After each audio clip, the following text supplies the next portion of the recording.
Lemonis. He will take your questions. Coach Marshall Gilbert, been big for you in a 9-hole as of late. You know, why do you like him there in the 9-hole, and how would you kind of assess his performance the last couple of weeks? He's a little bit of everything in that spot. You know, you get he has the ability to hit the long ball, which he's done a couple times. He's gotten some clutch hits, and he also grinds out a pitcher in that spot. So he's done a great job of getting it back to the front. And for you to get back to the front to Jake Mangum is a big piece, and he's been able to do that over the last couple of weeks. Some really quality at bats. You guys 15-0 in the midweek this year. What's that say about this team to play some of these games against some of these teams that you know folks just expect you to beat them, but to be 15-0 and to get that job done? And it's really hard in this league, and I know we're usually the favorite, but the emotion of the weekends, then coming down to midweeks, you see it all across our league. I think it's the consistency of our team. They come out every day. We do have good pitching depth, so it helps you in the midweek. But we've put a pretty consistent product on the field all year long. The effort, the focus, the energy that we play with, I'm proud of the guys. I thought it was a big deal. I've never done it in my career.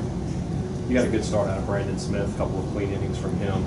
How did it feel just not to be down 3-4 runs and going to the bottom first? It was good. I mean, that was the reason we started Brandon. And as you start going into the postseason, we need an extra starter, a guy that can throw strikes. And we wanted him to warm up like a starter and do. Hopefully he got a little bit of experience in doing that. Used a lot of arms after Brandon, but those were relatively short outings. Is the bullpen pretty well rested? That was the plan. That was to keep everybody rested for the weekend. Even Leaves and Barlow, they got 2 hitters apiece.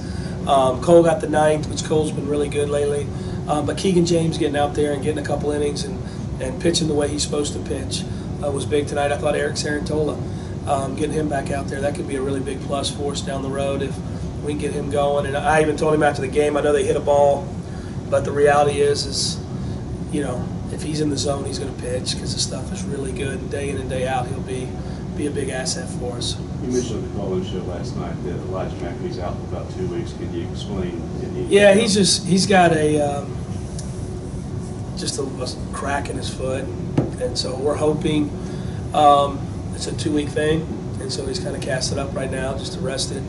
But he's been playing with it probably the previous 2 weeks, but it wasn't as bad when he hit first base in Oxford. It kind of got worse, and so we're going to rest it, send him out. Hopefully we get him back. He's a big piece of what we are, so we need him back in there. But the next man up, I thought Brad Cumbus gave us a pretty good outing tonight. You're pretty optimistic that he'll be back in a couple of weeks, or you just gotta wait and see? We are. We're pretty optimistic. We think he'll be back. In the event that he's not, is Cumbus pretty much a permanent guy there? Or are you playing? I think it depends on what they're throwing, and Josh Hatcher can play out there. Brad Cumbus, Gunnar Halter could move out there and play. So we got some options. Tonight was matching up to the left-handed pitcher. What about your pitching rotation for the weekend? We're the same guys. Small, Ken, Plumlee.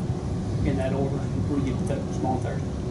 Is there almost an accident benefit that, as much as you didn't like it at the time, Small getting not being able to throw 5 full innings on Friday night, now you can come back on Thursday, and JT didn't have a really long outing either at Oxford?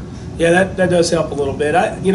Usually when you get past a certain point, though, it's just the same wear and tear. But you got to ask yourself, do you want to move up a day this week at home, or do you want to move up the following week? I mean, just these couple weeks get to be really tough on these pitchers.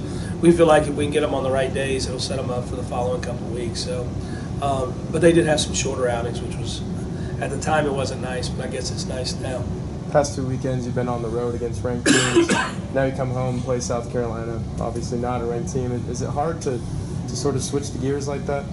No, I think our guys are going to come out and play hard. We really haven't been too caught up in who's in the other dugout.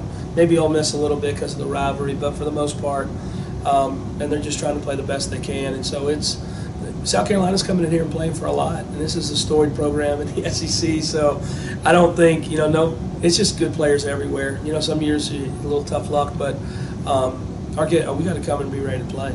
You still feel like there's some work to do to solidify that national seed, or just kind of where you guys feel like you're at with that going into? I do think we have to do some work. And even if you have a national seed, don't you want to be the second national seed or the third? Or, we talked about it this weekend a little bit. At 3-0, 2-1, national seed, not a national seed. It's just all we can control is our next game. I know that's very coach speak, but for our guys, it's just trying to win the next one and finish it out. How do you feel like your guys have kind of managed that, with all that's at stake right now? They've been great. They're very mature.